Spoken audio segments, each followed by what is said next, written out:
Ahí está iniciando la grabación. Bueno, la idea entonces era que consigan de estas referencias bibliográficas. Como ven, son de imágenes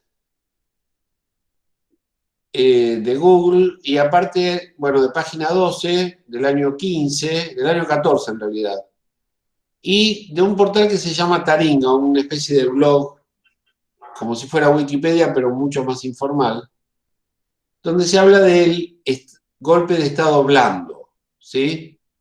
Más que nada porque tenemos el ejemplo más reciente en Bolivia de la intervención de potencias extranjeras en el proceso democrático de los países latinoamericanos. Y justamente de esto es de lo que trata el capítulo sobre el imaginario social.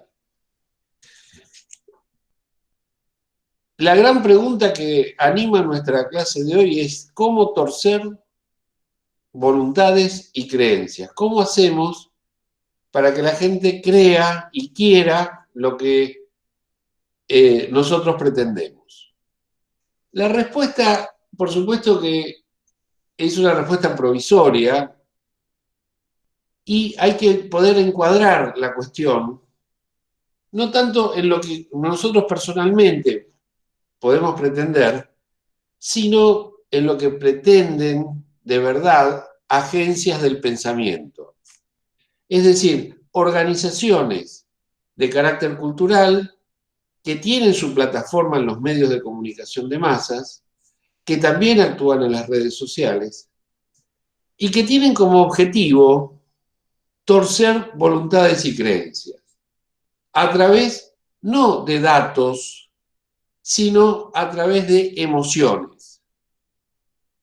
Por ejemplo, una persona, permítanme un ejemplo muy tonto, una persona no tiene problemas con la matemática, resuelve los problemas cotidianos de la aritmética sin demasiado inconveniente, es más, a veces hasta algún divertimento matemático o lógico, como puede ser el sudoku o alguno de esos, les hace pasar mejor el tiempo. Pero un día, una emoción violenta relacionada con estas prácticas, digamos, mientras hace el sudoku en la playa, se le escapa el perro y el perro es atropellado por un auto que pasa en las inmediaciones. Esa persona no tiene problemas con la matemática.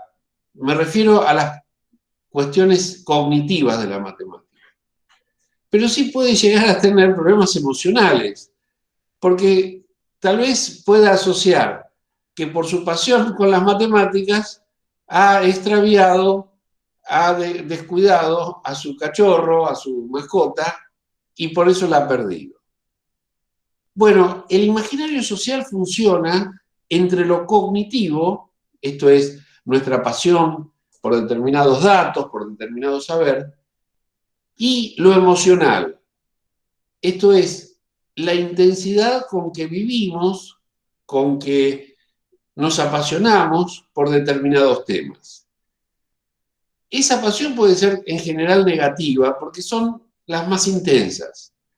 Ustedes saben que la alegría dura poco tiempo y la tristeza y la melancolía pueden durar toda la vida. El amor, muchos lo hemos experimentado alguna vez, es efímero, pero el odio es prácticamente, yo no diría inmortal, pero es mucho más duradero. Bueno, el imaginario social está nutrido de datos, pero fundamentalmente se sostiene en las emociones negativas que esos datos despiertan. Por eso, yo hice esta selección de imágenes, bueno, Che Guevara, Fidel Castro, Chávez. ¿Conocen el latiguillo de la política argentina? Vamos camino a Venezuela, como anticipando el derrotero, el trayecto hacia un fracaso nacional. Por supuesto que Chávez y Fidel Castro han conducido políticas no alineadas con los Estados Unidos y que han tenido una suerte diversa, digamos. No se puede decir ni que han fracasado del todo, pero tampoco se puede decir que han tenido éxito en todo. Sin embargo, los datos que alimentan este imaginario social los ponen en la lista de dictadores o en todo caso de proyectos políticos inviables o indeseables. De esto trata el imaginario social. Pero permítame, ahora sí voy a tirar datos que por otra parte están en el texto, pero que yo les recomendaría que elijan al azar cualquiera de estos que voy a ir mencionando, y van a ver que desde el año 17 del siglo XX, es decir, hace más de 100 años, se registran claras, evidentes intervenciones del gobierno de los Estados Unidos a través de sus agencias, bueno, la CIA y otras agencias menos conocidas, intervenciones que tienen como objeto desalojar gobiernos de signo contrario al que para Estados Unidos sería deseable. El último que conocemos, vamos de atrás para adelante, ¿no? El último hace 2 años nada más, todavía no se cumplieron 2 años, fue en Bolivia. Hasta tal punto intervino Estados Unidos en esta clara acción contra la democracia del pueblo boliviano, que Almagro, un uruguayo que es el secretario general de la Organización de Estados Americanos, personalmente tomó decisiones respecto de el futuro gobierno, o mejor dicho, la dictadura que sucedió al gobierno electo de Evo Morales. Al cabo de un año se produjeron elecciones y volvió a ganar el partido, la facción política que se llama Movimiento al Socialista. En 2014, Estados Unidos también intervino apoyando y reconociendo a un gobierno surgido de un golpe palaciego contra la presidenta de entonces de Brasil que se llamaba Dilma Rousseff. Bueno, en el 2011 hubo un levantamiento policial, no del ejército, sino de la policía de Ecuador, que estuvo a punto de desalojar al gobierno de Rafael Correa, que por la unión de los países latinoamericanos logró sobrellevar. La más famosa de las intervenciones norteamericanas en la región fue la de Chile en 1973, cuando Kissinger, que era el secretario de Estado norteamericano, una especie de canciller, ministro de Relaciones Exteriores del gobierno de Richard Nixon, le dice al presidente Nixon que ya está encaminada la acción militar para sacar al gobierno popular de Salvador Allende. Esto fue en septiembre de 1973. Kissinger le recuerda a Nixon con estas palabras, traducidas al español. Pero este militar, este general Pinochet, es un hijo de puta por su crueldad y su bestialidad. ¿Qué le respondió el presidente Nixon? Bueno, pero es nuestro hijo de puta. Yo no sé si es cierta esta imagen, esta anécdota, pero sí pinta de cuerpo entero el desprejuicio, es decir, la falta de prejuicio, la falta de escrúpulos morales y políticos que tienen los Estados Unidos. Volvamos atrás. ¿Por qué estamos viendo esto? Para ver fundamentalmente que el imaginario social en contra de estos personajes, de esta imagen con la que empezamos, tiene mucho que ver con la acción mediática, con la comunicación, con el periodismo, alineado con los intereses de Estados Unidos. Pero esto no empezó ahora. ¿Saben cuándo empezó? Bueno, el presidente Woodrow Wilson, ¿sí?, presidente norteamericano que fue, digamos, el 28º, fue presidente durante 8 años, hace exactamente un siglo, de 1913 a 1921. Fue hijo de un pastor protestante, estudió en la Universidad de Princeton, en donde más tarde trabajó como profesor de Derecho Constitucional y llegó a ser rector. ¿Por qué es importante esta figura? Porque él fue uno de los primeros que al interior de los Estados Unidos logró convencer a la ciudadanía de la importancia de la intervención norteamericana en la Primera Guerra Mundial. La Primera Guerra Mundial ocurrió en Europa en 1914 y se extendió hasta 1918. La guerra europea había comenzado sin la intervención de Estados Unidos. El pueblo norteamericano no quería saber absolutamente nada con la historia de Europa, que por aquel entonces se consideraba una cultura, un sistema político antiguo. La gente que vivía en Estados Unidos pretendía el progreso industrial, pretendía la democracia, la organización política sin monarquías, sin tradiciones, sin imperios, que era lo que predominaba en la política europea de principios del siglo XX. Bueno, a Woodrow Wilson deben los norteamericanos la intervención norteamericana en la Primera Guerra Mundial, la cual significó, entre otras cosas, que Estados Unidos favoreciera a Inglaterra y a Francia en contra de Alemania, Italia y otras potencias como por ejemplo Austria. Termina la Primera Guerra Mundial con una vergonzosa derrota de Alemania y el predominio de los ingleses y franceses para la tercera década del siglo XX. Pero la sangre vertida por los ciudadanos norteamericanos que intervinieron en la guerra nunca fue del todo resarcida. Desde entonces, Estados Unidos es, de alguna forma, el estado policial del mundo. Ejerce el poder militar, pero también, como vamos a ver hoy, el poder mediático que le permite controlar los procesos políticos e históricos. Este autor, llamado Noam Chomsky, nació en 1927, todavía vive, tiene casi 100 años. Me permito poner esta cita. La reflexión cínica que se hacen los políticos de todas las épocas, según este Chomsky, es lineal. La gente es demasiado estúpida para comprender las cosas. Si los individuos tratan de participar en los asuntos que les interesan, lo único que harán será provocar líos, por lo que resulta, escuchen bien esto, impropio e inmoral permitir que lo hagan. Es decir, evitar que la gente se interese por su propia historia.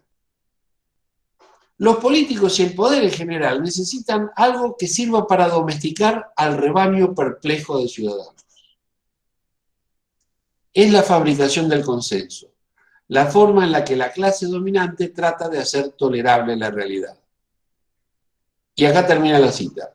Al rebaño habrá que distraerlo y hacer que dirija su atención a cualquier cosa. Para ello está la propaganda, que viene a ser en la democracia lo que la cachiporra, es decir, el palo, era en el Estado totalitario. Acá tenemos de cuerpo entero la presentación de cómo el imaginario social se alimenta con, podríamos decir, zaraza, con humo, con distracciones, con preocupaciones que no tienen demasiada profundidad, etc. Un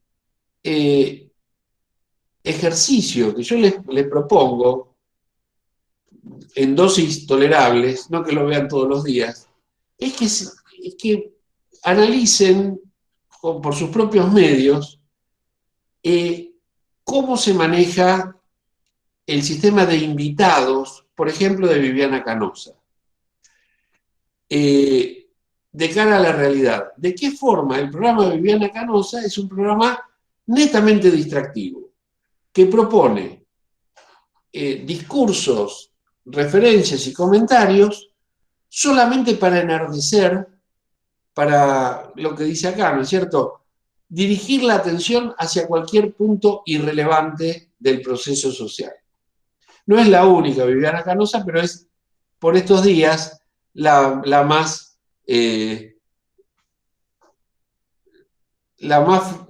podríamos decir, orientada hacia estos objetivos. En otra época era Mirta Legrand, en fin, en otra época era Susana, etc. Un autor del que vamos a hablar fundamentalmente a partir de las clases venideras es Michel Foucault.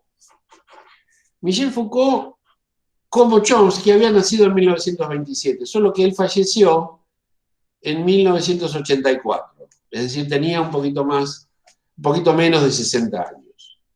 Él era filósofo, Chomsky es norteamericano, Foucault es francés. Él dice que propone una teoría del poder muy interesante, de la cual seguramente lo van a ver con Francisco también, pero yo me voy a adelantar a este tema, porque justamente no sabemos cómo definir al poder. Porque el poder es una dimensión de lo social que en lugar de mostrarse y de exhibirse obscenamente, impunemente, lo que hace el poder es esconderse. La mayor eficacia del poder no consiste en ser reconocido, sino justamente en ser aceptado como algo natural. Por eso es que Foucault, en lugar de poner el acento en el éxito o en la eficacia del poder, pone la mirada en lo que él llama el contrapoder. Esto es, la resistencia o la reacción que el ejercicio del poder, que como acabo de decir, es bastante imperceptible, bastante inadvertido, el contrapoder, a cambio, lo que ofrece es algo así como una resistencia, una provocación para que el poder salga a la luz. Podríamos ponerlo en estos términos.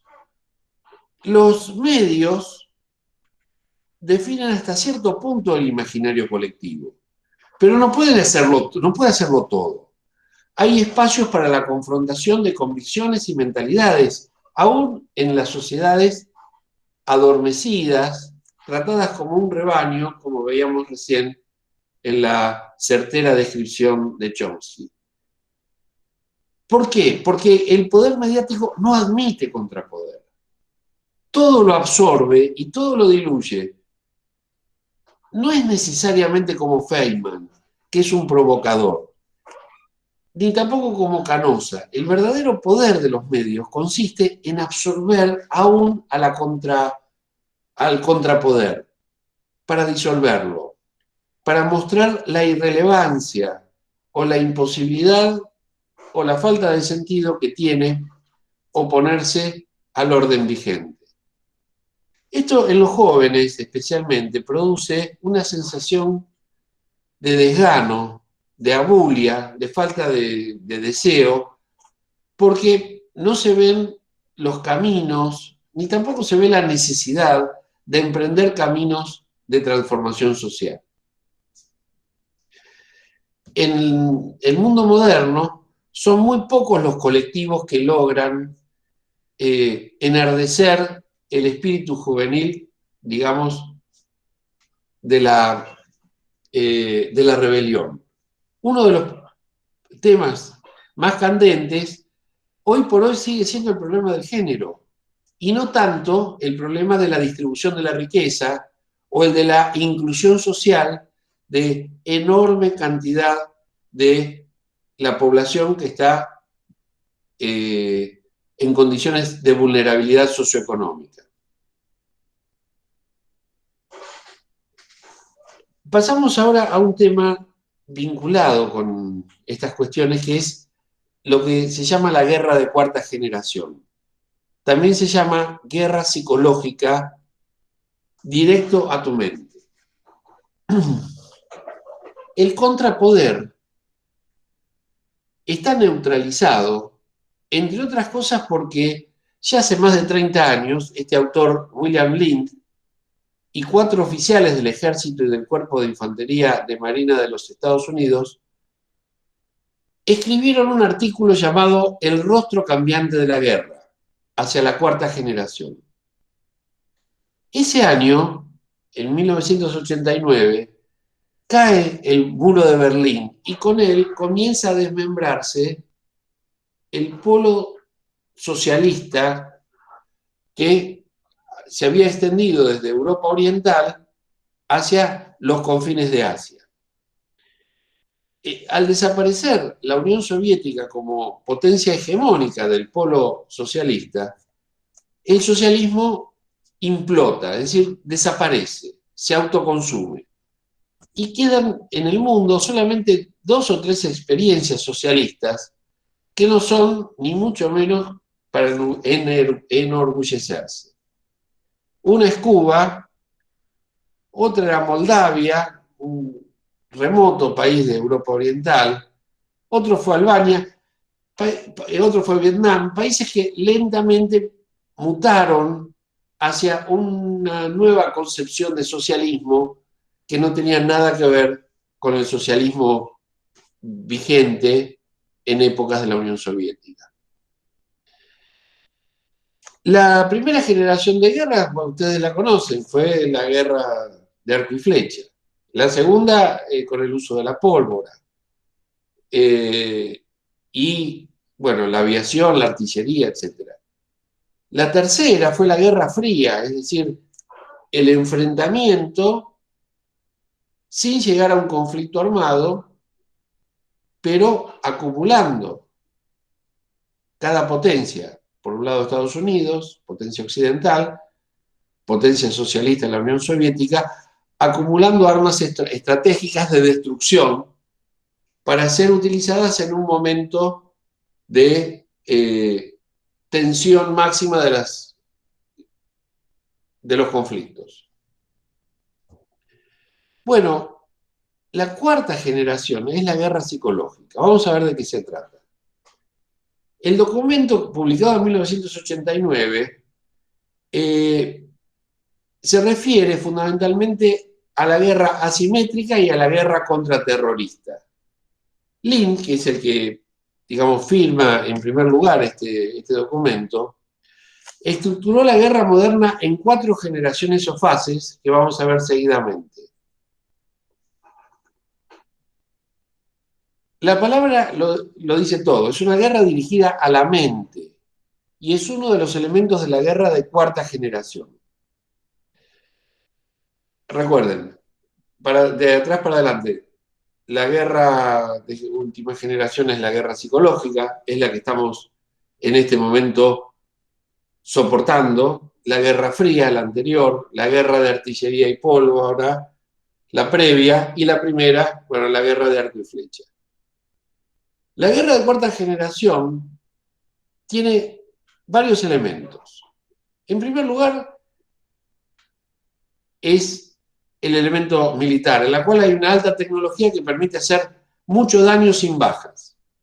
No olviden que nosotros estamos conectados de esta forma ahora, pero el desarrollo tecnológico inicial tenía como objetivo el control militar del espacio radioeléctrico. Nosotros lo usamos con fines pacíficos, pero la concepción inicial de Internet fue una concepción bélica, ni siquiera militar, bélica, es decir, destinada a la guerra. El otro elemento es la población civil que se financia y se alienta para que se hagan manifestaciones, entre otros. Y la guerra psicológica va dirigida a programar la mente. ¿Significa esto que estamos siendo engañados o hipnotizados? No. Simplemente la guerra psicológica es una variante de la programación. Vamos a explicar un poco sobre eso. Y tengo que hablar un poco de la estructura cerebral. Nuestro cerebro inmenso que tenemos es producto de un proceso evolutivo de más de 60 millones de años y en realidad está ocupado por 3 cerebros. Esto es la concepción de este link. Uno es el cerebro cognitivo, el que recibe los datos. Otro es el cerebro, digamos, neurovegetativo, el que maneja las funciones de nuestro cuerpo de manera inconsciente, o mejor dicho, de manera subconsciente. No somos conscientes ni de nuestra respiración, ni de los movimientos de nuestro cuerpo, etc. Y finalmente, el cerebro emocional. Sobre ese es que se produce, se desarrolla la guerra psicológica. Sobre ese es, o en ese último cerebro, está situada la formación de nuestras voluntades, de nuestros deseos, de nuestros imaginarios sociales. Este señor que les voy a presentar ahora se llama Martin Van Creveld. En 1991, fíjense que estamos hablando de hace 30 años, ¿sí? 1989, 1991. Este señor, de origen de familia judía, nació en Holanda, publicó este libro, La transformación de la guerra, sustento intelectual para la teoría de, bueno, la Cuarta Guerra Mundial, ¿no es cierto? La guerra de cuarta generación.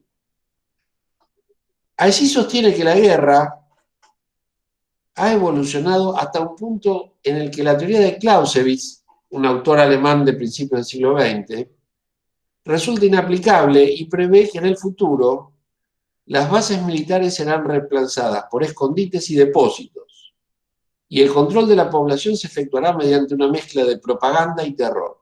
¿Les suena? Así como prevé la desaparición de los principales sistemas de combate convencionales y su conversión en conflictos de baja intensidad o guerras asimétricas.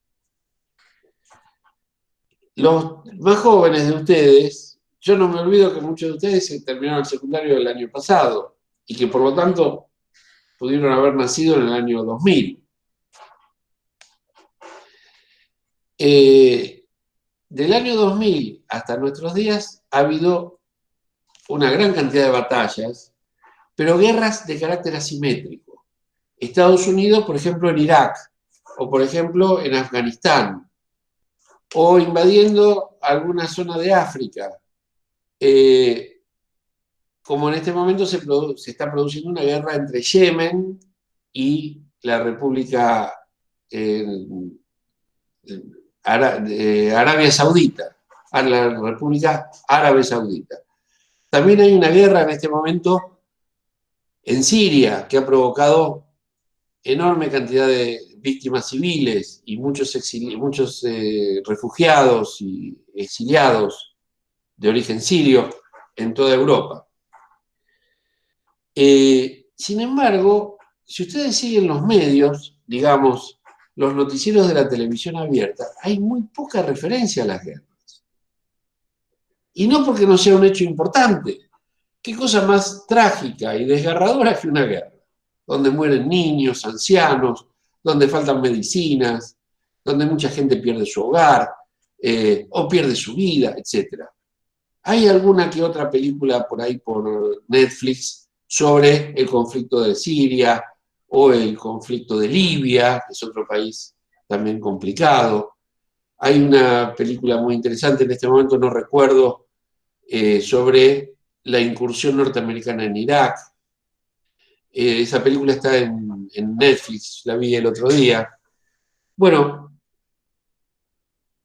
vivimos conflictos de baja intensidad, pero lo peor es que no estamos al tanto de esos conflictos. ¿Por qué? Porque ocurren en lugares que para nosotros son remotos y porque se nos quiere presentar un mundo digamos, ilusoriamente pacífico. Lo cierto es que si hoy se quisiera producir una guerra contra los Estados Unidos, es probable que todo el arsenal del mundo sucumba frente a la enorme cantidad de recursos militares que tienen los norteamericanos. Y esto es muy importante que lo tengamos en cuenta, porque no está desenganchado de los medios, no está desenganchado de lo que sabemos del mundo, porque lo que sabemos del mundo no lo aprendemos en la escuela, y con mucha dificultad lo aprendemos en una materia como esta en el terciario. Pero yo de estos temas no puedo hablar, por ejemplo, en mi cátedra de filosofía en psicopedagogía. Trato de hacerlo, pero no lo hago ni en historia de la lengua, en el profesorado de lengua. ¿Por qué? Porque los programas de estudio nos obligan a mantener cierta uniformidad disciplinaria para las cuales no hay, no tiene ninguna importancia este tipo de cuestiones. Sí, en nuestra materia, porque ustedes se están formando como comunicadores de un mundo que es absolutamente opaco por los medios de comunicación. Los medios de comunicación no transparentan estas relaciones. Por supuesto, si uno busca en las redes quién es este señor Martin Van Crevel, que en cierta manera anticipó hace más de 30 años cómo serían las guerras posteriores, va a encontrar referencias. Pero ya estamos hablando de un conocimiento de fácil acceso, pero muy especializado.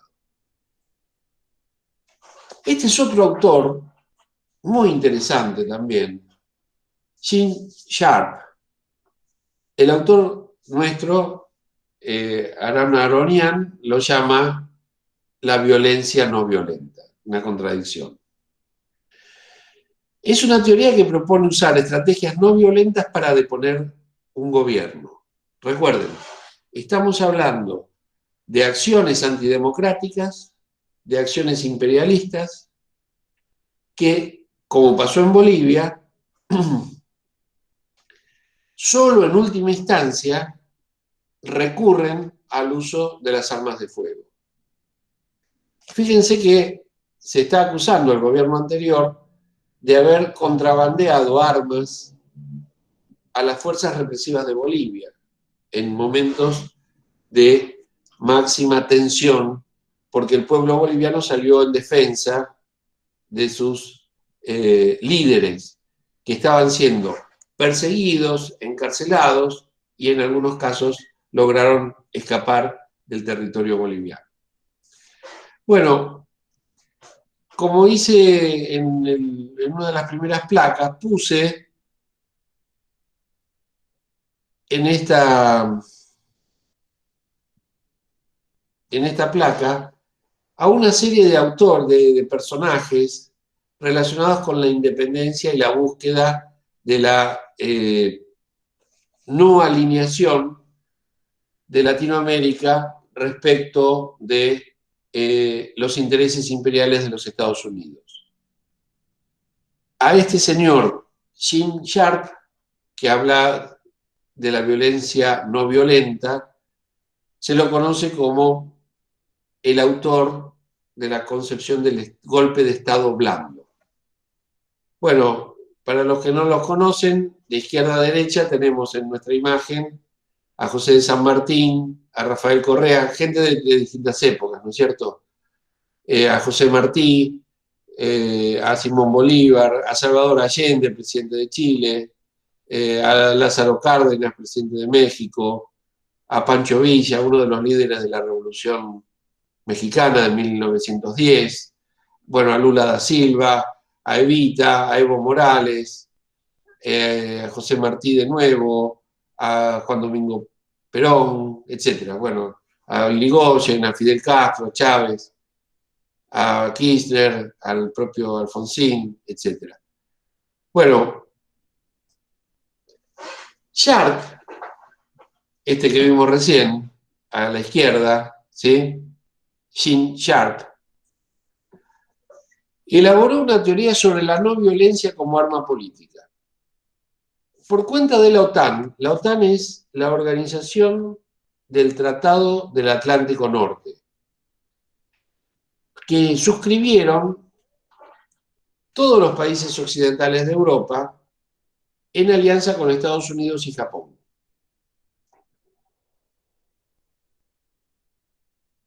Más tarde, por cuenta de la CIA, Sharp formó a los líderes de los golpes de Estado suaves o blandos de los últimos 15 años.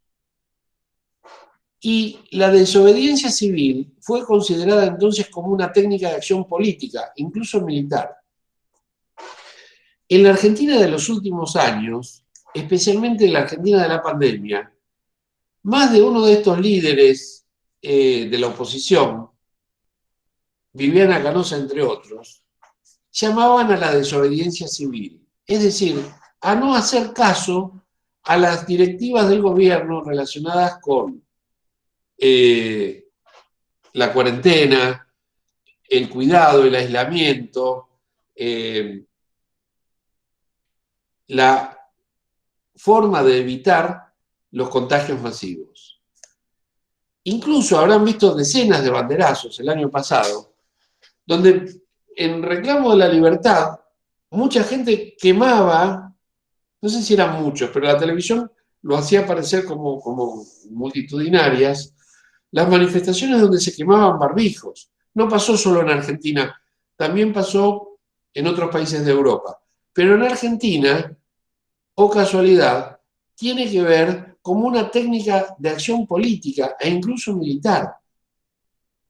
Han visto, yo ahora me olvidé de ponerla la imagen de una de las últimas manifestaciones anti-cuarentena, donde colgaban en las rejas que circundan la Casa de Gobierno en Buenos Aires bolsas que simulaban cadáveres. Bueno, todo esto tiene que ver con la participación no de líderes políticos de reconocimiento popular, sino de agentes de inteligencia al servicio de objetivos políticos, pero que operan desde las sombras. En 1983, Sharp creó el programa sobre las sanciones no violentas en el Centro de Asuntos Internacionales de la Universidad de Harvard, una de las principales universidades de los Estados Unidos. Allí se estudió el posible uso de la desobediencia civil por parte de la población de Europa Occidental ante una hipotética invasión de las tropas del Pacto de Varsovia. La OTAN era el pacto de los países occidentales capitalistas. El Pacto de Varsovia era la alianza de los países satélites de la Unión Soviética. En aquel momento suscribían este pacto, bueno, Polonia, Yugoslavia, Checoslovaquia, Albania, Bulgaria, etc.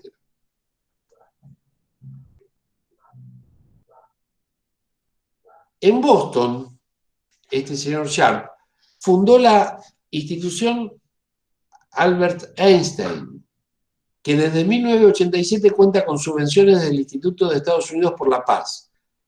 La misión de este instituto, que tiene el nombre de uno de los científicos más reconocidos de la historia de la humanidad, tiene la misión de financiar investigaciones universitarias y de aplicar sus modelos a situaciones concretas.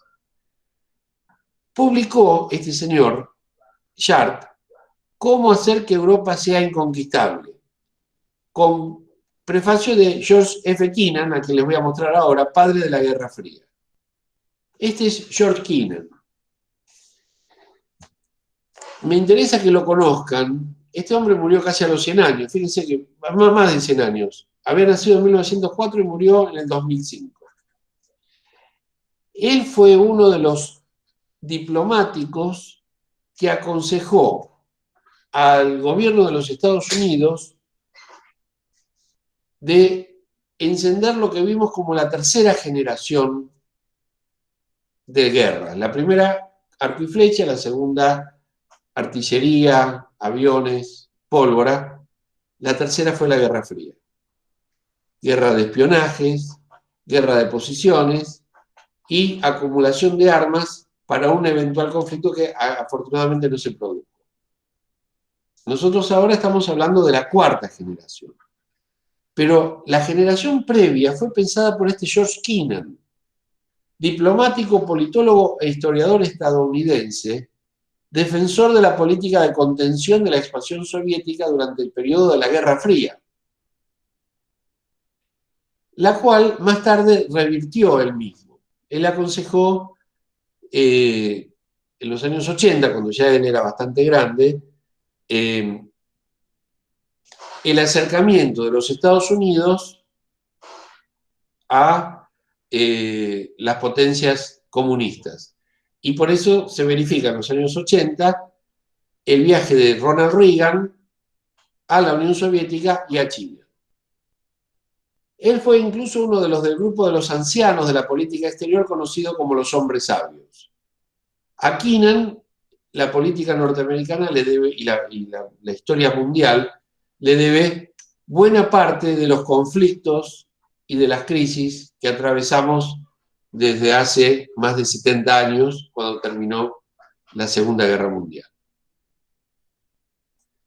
Bien, con esto cierro la clase de hoy. Con mucho gusto me gustaría compartir algunas impresiones, algunas preguntas o dudas que haya generado esta exposición. Así que si quieren desmutearse y participar y conversar y preguntar o aportar algo, con mucho gusto.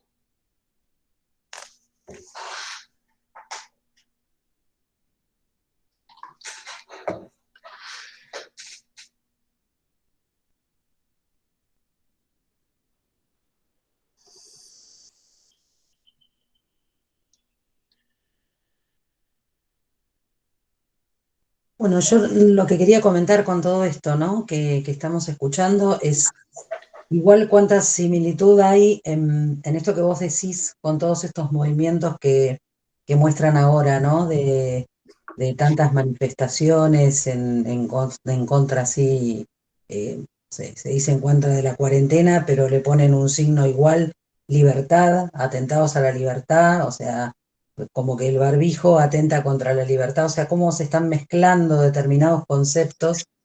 eh, que empezaron siendo sanitarios y terminan siendo tergiversados para cualquier lado, ¿no?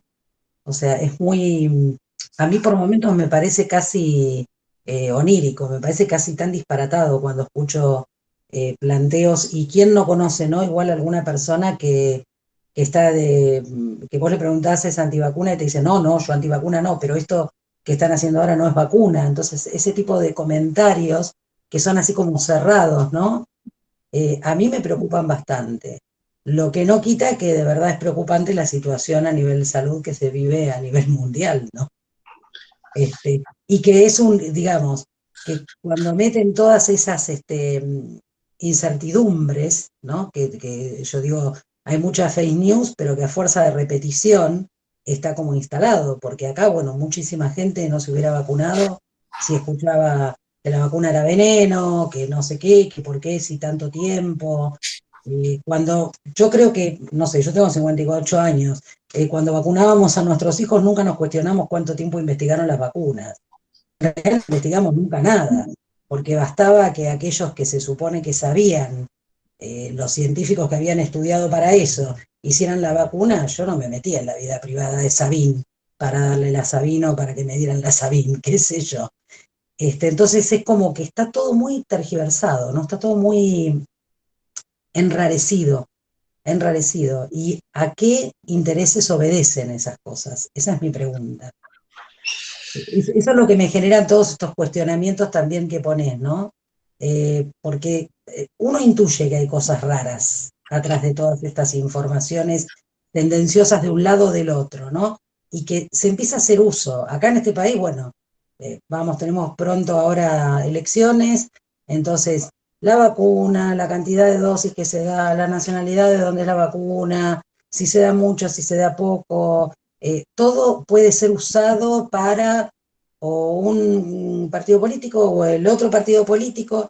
Y es tan absurdo si uno se corre unos metros y lo mira, el uso que se da a eso y no separarlo, que a mí me asombra. Pero estamos en medio de esto. Sí, creo que has hecho una muy buena apropiación de todos estos temas, traduciéndolos a la realidad circundante actual. ¿Por qué? Porque de verdad estas ideas que yo acabo de exponer no son nuevas, no son argentinas. No es la maldad de Viviana Canosa o la estupidez de Susana Jiménez lo que explica nuestra realidad mediática. No, se trata de mecanismos de manipulación ideológica que han sido concebidos en el marco de una guerra de baja intensidad, como vimos, y que intenta minimizar el número de bajas. Por supuesto, en algunos lugares hay bajas. Ha habido solo en los últimos años, ha habido más de 25 o 30 millones de muertos en todo el mundo por guerras. Ha matado más la guerra que la pandemia. La pandemia mundial creo que lleva alrededor de 4 millones de muertos en todo el mundo. Es una cifra alta, pero las guerras son peores. Quiero decir, las técnicas de manipulación ideológica no son inocentes, no es producto ni de la tontería ni de la superficialidad de algunos comunicadores.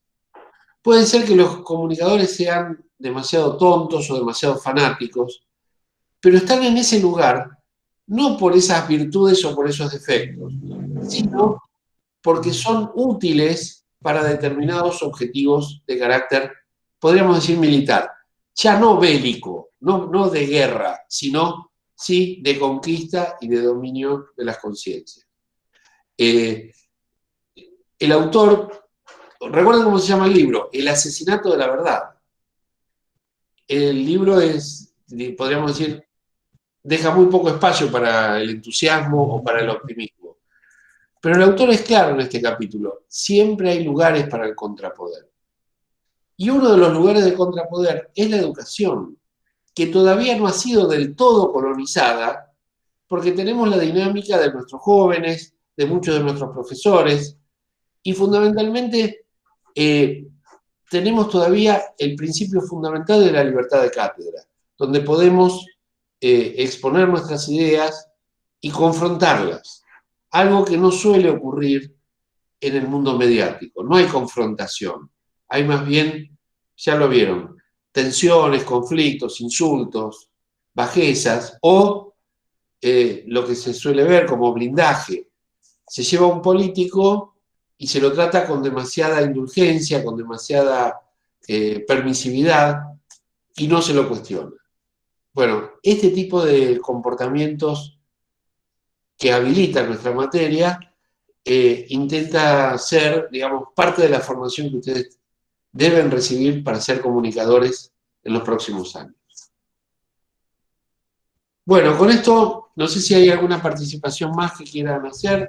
Te agradezco, Gaby, les agradezco a todos y a todas la participación. Nos estaríamos viendo el lunes próximo, ¿sí? Profe, yo tengo una consulta. ¿Cómo no? Respecto a eso, porque nos habían mandado un mensaje que decía que teníamos clases esta semana nada más y que a partir del 9 al 27 no teníamos clase. Y le mandé recién a la preceptora para ver si esa información era correcta y me dijo que solamente teníamos esta semana y que en las próximas 3 semanas no teníamos clase. Sí, ¿sabes por qué, Jerónimo? Hiciste bien en recordármelo, pues yo lo había olvidado. Porque tenemos mesas de exámenes. El 16 no hay clase porque es feriado. Y el 9 yo tengo que tomar examen a los compañeros de ustedes del año anterior. Pero como el examen es a la 1:30, yo a las 4 llego para dar la clase. Pero si la preceptora te dice que no va a haber clase, entonces nos despedimos hasta el 9 no tenemos clase por examen, el 16 es examen, es feriado.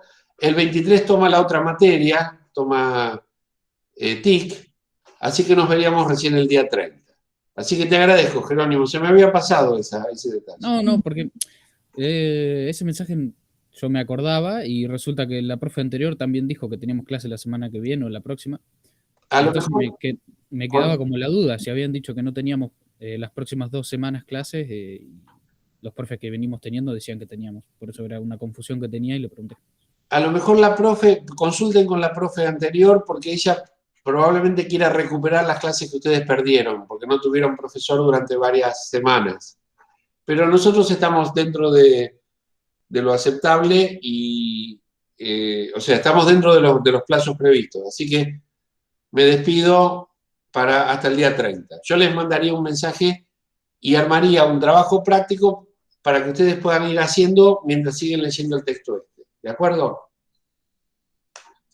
Ok. Hasta luego. Hasta luego. Hasta luego. Chao. Chao, chao. Chao, profe. Chao.